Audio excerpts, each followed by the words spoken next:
Shalom, heu sentit parlar de l'efecte salamandra? Segur que no, perquè és una cosa que m'acabo d'inventar. Ara, parlant seriosament, l'efecte salamandra descriu aquell fenomen en què la persona passa d'estats mentals d'eufòria pràcticament desbocada a estats de desconsol i depressió catastròfics.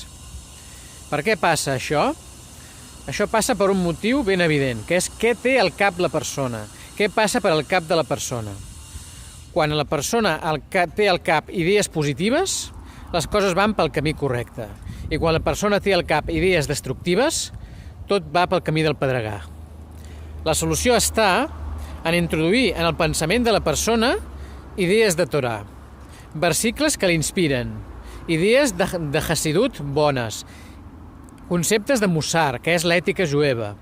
Si introduïm tota aquesta combinació, tot aquest còctel de positivisme, la persona podrà modificar les seves emocions, podrà posar regnes a les seves emocions que al seu torn domesticaran les seves passions, que són aquest efecte salamandra que us he parlat.